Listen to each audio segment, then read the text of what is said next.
Sayyidina Bilal bin Rabah, bukti sebuah kecintaan sejati dengan Nabi Muhammad sallallahu alaihi wasallam. Setelah wafat Nabi Muhammad, diperintahkan Sayyidina Bilal untuk mengumandangkan azan. Maka Bilal pun mengatakan, meminta uzur kepada para sahabat untuk tidak bisa lagi mengumandangkan azan setelah wafatnya Rasul. Karena kata Sayyidina Bilal, ketika aku setelah selesai mengumandangkan azan, aku datang ke kamarnya Rasulullah dan mengatakan, as-salata ya Rasulullah, as-salata ya Rasulullah, waktu salat sudah tiba ya Rasulullah. Sekarang Rasul telah wafat, aku mengatakannya kepada siapa? Sayyidina Bilal tidak sanggup untuk mengumandangkan azan. Setelah wafatnya Rasul, Sayyidina Bilal seperti orang yang hilang akal. Kenapa? Beliau tidak sanggup untuk tinggal di Madinah. Kenapa demikian? Karena setiap beliau memandang kepada sebuah sudut-sudut di Madinah, beliau teringat dengan Nabi Muhammad. Beliau teringat kenangan dengan Nabi Muhammad sallallahu alaihi wasallam, sehingga beliau menginginkan untuk hijrah ke Syam dan meminta izin kepada para sahabat Sayyidina Abu Bakr As-Siddiq untuk beliau pergi ke negeri Syam, hijrah karena tidak sanggup tinggal di Madinatul Munawwarah, karena mengingatkan beliau dengan Nabi Muhammad sallallahu alaihi wasallam. Kemudian Sayyidina Bilal setelah beberapa tahun di kota Syam, setelah beberapa tahun di negeri Syam, beliau mempunyai istri, kemudian mempunyai anak. Suatu malam Sayyidina Bilal bin Rabah, beliau terbangun dari tidurnya, kemudian beliau menangis, dan istrinya pun mengatakan, ada apa engkau Bilal menangis? Kemudian Sayyidina Bilal mengatakan dengan lirih, barusan saya berjumpa dengan Nabi Muhammad, barusan saya bermimpi dengan Nabi Muhammad, dan Rasul mengatakan, ma hadzal jafa ya Bilal, alangkah jauhnya engkau dariku ya Bilal. Amalaka alla tazurana, tidak rindukah engkau untuk menziarahiku wahai Bilal? Kemudian Sayyidina Bilal menangis, saya takut kalau ditinggal oleh Nabi Muhammad. Sayyidina Bilal langsung bergegas menyiapkan segala apa yang beliau perlukan, dan langsung beliau di sana berjalan menuju ke negeri Madinatul Munawwarah dari negeri Syam. Namun perjalanan yang sangat jauh, tidak pernah merasakan kecapean dan kelelahan sedikit pun. Kenapa? Perjalanan Sayyidina Bilal adalah perjalanan cinta dan rindu kepada Nabi Muhammad. Sampai di sana Sayyidina Bilal mendekati kota Madinatul Munawwarah dengan penuh kerinduan dengan Nabi Muhammad. Ketika beliau melihat kota Madinatul Munawwarah, berlinang air mata Sayyidina Bilal. Kenapa berlinang air mata Sayyidina Bilal? Sayyidina Bilal ingat tempat ini adalah pernah dilaluinya dengan Nabi Muhammad. Melihat sebuah pohon, Sayyidina Bilal pun berlinang air mata. Kenapa? Karena pohon ini pernah beliau dulunya duduk di bawahnya bersama Nabi Muhammad. Sampai beliau di sana masuk ke Masjid Nabawi, kemudian melihat hujrahnya Nabi Muhammad sallallahu alaihi wasallam. Beliau langsung di sana merangkul, dan beliau di sana menundukkan kepalanya dan mencium tanah turbahnya Nabi Muhammad, sambil dengan lirih beliau dengan penuh kecintaan dan kerinduan beliau mengucapkan, assalamu alayka ya Rasulullah, assalamu alayka ya Rasulullah, assalamu alayka ya Rasulullah. Kerinduan Sayyidina Bilal. Kemudian di sana tidak beberapa lama datanglah Sayyidina Abu Bakr As-Siddiq menepuk bahunya Sayyidina Bilal. Kemudian ketika itu Sayyidina Bilal yang tersungkur di hadapan hujrahnya Nabi Muhammad, yang tersungkur di hadapannya kuburnya Nabi Muhammad, ketika melihat Sayyidina Bilal ke arah belakang ternyata Abu Bakar. Sayyidina Bilal langsung berdiri dan langsung memeluk Abu Bakar, dan Abu Bakar pun langsung memeluk Sayyidina Bilal. Dua-duanya pun menangis. Kenapa jadi menangis? Sayyidina Bilal melihat Abu Bakar, melihat inilah orang yang menemani Rasulullah di dalam hijrahnya. Sayyidina Abu Bakar melihat Bilal, maka Sayyidina Abu Bakar teringat dengan Nabi Muhammad. Inilah dulunya tukang ajan Rasul yang sering Rasul mengatakan, arihna biha ya Bilal, senangkanlah hatiku dengan mendengarkan azanmu wahai Bilal. Kemudian Sayyidina Abu Bakar langsung mengatakan kepada Sayyidina Bilal, Bilal, mungkinkah engkau azan sebentar sebagaimana dulu engkau azan di zaman Rasulullah? Ketahuilah hadirin hadirat, tidaklah Abu Bakar meminta kepada Sayyidina Bilal untuk mengumandangkan azan terkecuali adalah ingin mengenang masa ketika apabila didengar suara Sayyidina Bilal pasti ada Nabi Muhammad sallallahu alaihi wa ala alihi wasallam. Kemudian Sayyidina Bilal mengatakan, maafkan saya wahai Abu Bakar, saya tidak sanggup azan setelah wafatnya Nabi Muhammad. Setelah beberapa saat datang lagi Sayyidina Umar, melihat Sayyidina Bilal langsung memeluk Sayyidina Umar. Kemudian mereka menangis. Tidak beberapa lama datanglah di sana setelah Sayyidina Umar meminta, halaka alla tu'adzin lana kama kunta tu'adzin fi ahdi Rasulillah. Wahai Bilal, maukah engkau azan sebagaimana dulunya engkau azan di zaman Rasulullah? Wallah, demi Allah, Umar tidaklah meminta Sayyidina Bilal azan melainkan karena ingin mengulang di sana masa-masa mereka bersama Nabi Muhammad. Sampai setelah itu Bilal menolak permintaan Umar. Dua permintaan sahabat ditolak oleh Sayyidina Bilal.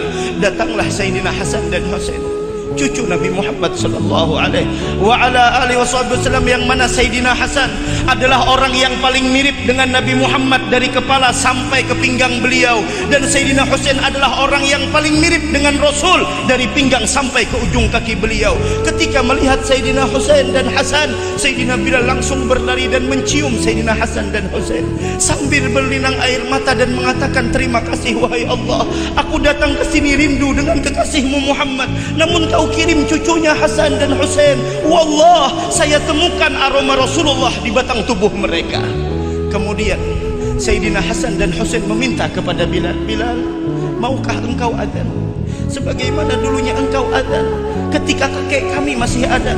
Wallah, kata Sayyidina Bilal, Sayyidina Abu Bakar telah meminta, wa Umar meminta, mereka adalah orang yang mulia semuanya, aku tolak permintaannya. Namun apabila kalian berdua, cucunya Rasul, apabila meminta kepadaku, wallah, jika aku menolak permintaan kalian, apa yang akan aku katakan nantinya di hari kiamat di hadapan Nabi Muhammad sallallahu alaihi wa ala alihi wasallam. Tidak berapa lama Sayyidina Bilal menunggu datangnya waktu salat. Para sahabat berkumpul di dalam masjid memandang Sayyidina Bilal. Mereka melihat Sayyidina Bilal seakan ada Rasulullah di tengah-tengah mereka. Mereka melihat Sayyidina Bilal seakan-akan di sana mereka mengulang sejarah yang dahulunya tidaklah ada Bilal melainkan ada Rasulullah. Kemudian datang waktu salat, semua sahabat berkumpul. Sampai di sana naik Sayyidina Bilal ke tempat yang dulunya beliau adzan. Mulailah Sayyidina Bilal dengan linangan air mata yang penuh kerinduan kepada Nabi Muhammad mengumandangkan adzan, Allahu Akbar, Allahu Akbar. Semua yang ada di dalam Masjid Madinatul Munawwarah digoncangkan dengan tangisan yang begitu dahsyat. Kenapa? Mereka ingat, kalau suara ini ada, pasti ada Nabi Muhammad sallallahu alaihi wa ala alihi wasallam. Sampai di sana Sayyidina Bilal mengatakan, Allahu Akbar, Allahu Akbar. Semua orang yang ada di pasar mendengar suara Sayyidina Bilal mengatakan, Abu Isa Rasulullah, apakah Rasul hidup kembali? Apakah Rasul ada kembali? Kenapa? Suara ini adalah suara yang didengar ketika Rasulullah ada. Sampai Sayyidina Bilal mengatakan, asyhadu an la ilaha illallah.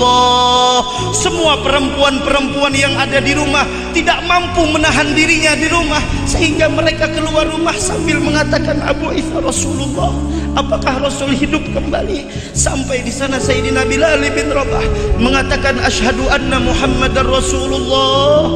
Ketika beliau mengucapkan asyhadu anna Muhammadar Rasulullah, beliau pun di sana tidak mampu untuk menyambung azan, dan beliau pun di sana menangis memandang ke kubur Nabi Muhammad. Kerinduan yang sangat mendalam di hati Sayyidina Bilal, sehingga dikatakan tidak ada tangisan yang paling dahsyat setelah wafatnya Rasul sallallahu alaihi wa ala alihi wasallam melainkan tangisan ketika azan Sayyidina Bilal pada ketika itu.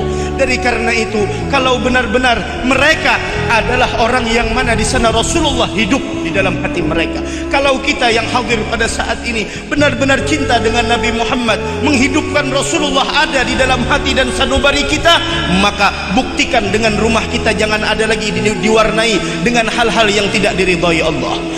Sinari rumah kita dengan salawat, sinari rumah kita dengan Al-Quran, sinari rumah kita dengan menghidupkan sunnah Nabi Muhammad sallallahu alaihi wasallam. Kalau memang benar-benar Rasulullah hidup di dalam hati kita, jangan sampai kita jadikan idola atau panutan melainkan Nabi kita Muhammad sallallahu alaihi wasallam. Dari karena itu perbanyaklah salawat kepada Nabi Muhammad sallallahu alaihi wasallam, karena sesungguhnya salawat yang kita baca akan menjadi cahaya nantinya di dalam kubur kita, akan menjadi cahaya ketika kita melalui siratnya Allah, dan akan menjadi cahaya nantinya di dalam surga. Mudah-mudahan kita berataan terkumpul Rasulullah di dalam surga. Mudah-mudahan barokah Sayyidina Bilal yang sangat cinta dengan Nabi Muhammad sallallahu alaihi wasallam. Saat ini kita yang memperingati kelahiran beliau, Allah lahirkan kembali kecintaan di dalam hati kita kepada Nabi Muhammad, sehingga kita di masyarakat tidak ada lagi memandang rendah orang lain, tidak lagi di sana memikirkan kesalahan orang lain. Yang kita pikirkan adalah kesalahan kita kepada Allah. Kita makmurkan masjid, makmurkan musalla, makmurkan langgar, makmurkan majlis-majlis ta'lim. Berbaktilah kepada orang tua, hormat dengan orang yang lebih tua, menyayangi kepada yang lebih muda. Jangan pernah menghina pelaku maksiat, namun doakan mereka. Benci kemaksiatannya, jangan benci pelaku maksiat. Benci kelakuannya, benci perbuatannya, tapi jangan benci orang yang berbuat. Jangan benci pelaku maksiat, bencilah kemaksiatannya. Doakan mereka, tanamkan di dalam hati-hati anak-anak kita kecintaan kepada Rasul sallallahu alaihi wasallam, karena tidak ada yang bisa menyelamatkan kita dunia wal akhirah melainkan kecintaan kepada Nabi Muhammad. Kalau kita mengandalkan amal kita sedikit. Kalau kita mengandalkan kebaikan kita belum tentu diterima. Tapi cinta kepada Nabi Muhammad ini yang kita andalkan, karena Rasul mengatakan yuhsyarul mar'u ma'aman ahab. Orang akan dikumpulkan dengan orang yang dicintainya. Semoga kita dikumpulkan dengan Nabi Muhammad sallallahu alaihi wasallam. Mudah-mudahan kita segala dosa kita diampuni Allah. Mudahan hajat kita kabul dunia wal akhirah. Mudahan kita selamat dunia wal akhirah. Mudah-mudahan kita jangan dipisahkan dari rombongan Nabi Muhammad sallallahu alaihi wasallam. Mudah-mudahan mata kita diperlihatkan dengan wajah beliau yang sangat indah sebelum kita meninggal dunia, dan mudah-mudahan kita semua wajah-wajah yang berhadir di sini yang datang tidaklah menginginkan kecuali adalah keridhaan Allah melalui mengagungkan kita kepada Nabi Muhammad. Mudahan wajah kita dikenali Nabi Muhammad nantinya di dalam syurga, dan mudah-mudahan kita seberataan selamat dunia wal akhirah. Anak-anak kita jadi anak yang saleh dan salehah, dan mudah-mudahan kita wafat dalam keadaan husnul khatimah. Amin amin amin ya rabbal alamin. Minta ampun, minta maaf, minta halal, minta ridha. Hadanallahu wa iyyakum ajma'in. Assalamualaikum warahmatullahi wabarakatuh.